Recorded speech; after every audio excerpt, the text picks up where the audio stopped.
Halo, good morning. Masih semangat kan? Harus semangat ya, karena Miss Dewi akan lanjutkan untuk membahas materi tentang perkembangbiakan tumbuhan secara vegetatif ya. Secara vegetatif adalah perkembangbiakan secara tak kawin ya. Diingat, vegetatif tidak kawin.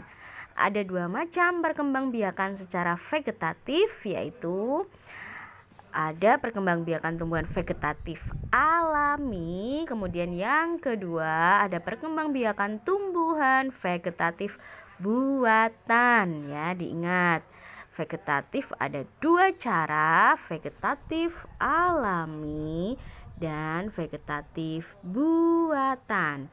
Untuk vegetatif alami itu terdiri dari ada membelah diri, spora, akar tinggal atau rizoma, umbi lapis, umbi batang, umbi akar, geragih atau stolon, dan tunas. Kita akan bahas satu persatu.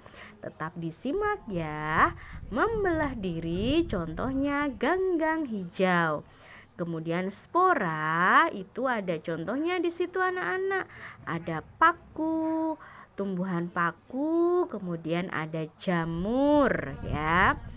Kemudian untuk akar tinggal atau rizoma berarti batang yang tertanam dan tumbuh di dalam tanah, yaitu contohnya empon-empon seperti jahe, lengkuas, temulawak, kunyit, dan lain sebagainya. Kita lanjutkan untuk umbi lapis ya. Umbi lapis berarti tumbuhan yang berkembang biak dengan umbi lapis itu buahnya berlapis-lapis. Itu contohnya ada bawang bombay, bawang putih, bawang merah, bunga bakung, dan ada bunga tulip. Umbi batang. Umbi pada ubi jalar dan kentang sesungguhnya adalah batang yang menjulur ke tanah. Biasanya berisi cadangan makanan berupa zat tepung. Berarti contoh dari umbi batang adalah kentang dan ubi jalar. Terus ada juga ini umbi akar. Akar yang berubah fungsi untuk menyimpan cadangan makanan disebut umbi akar. Di situ ada contohnya anak-anak. Ada wortel, ada loba, ada juga bunga dahlia. Kita lanjutkan ya. Yang berikutnya ada geragi atau stolon. Batang yang tumbuh menjalar di atas atau di bawah permukaan tanah ya. Contoh tumbuhannya apa saja? Oh, ternyata ada arbe, stroberi, pegagan, dan semanggi. Kemudian ada juga rumput teki. Oke, next kita lanjutkan tunas. Tumbuhan yang berkembang biak dengan tunas ya dari tumbuhan induk. Contohnya di situ ada cocor bebek, pisang, dan bambu. Untuk cocor bebek itu disebut tunas adventif karena tunasnya tumbuh di daun. Oke. Next, kalau tadi kita sudah belajar tentang pertumbuhan-tumbuhan, perkembangbiakan tumbuhan secara vegetatif alami, sekarang kita beralih ke vegetatif buatan.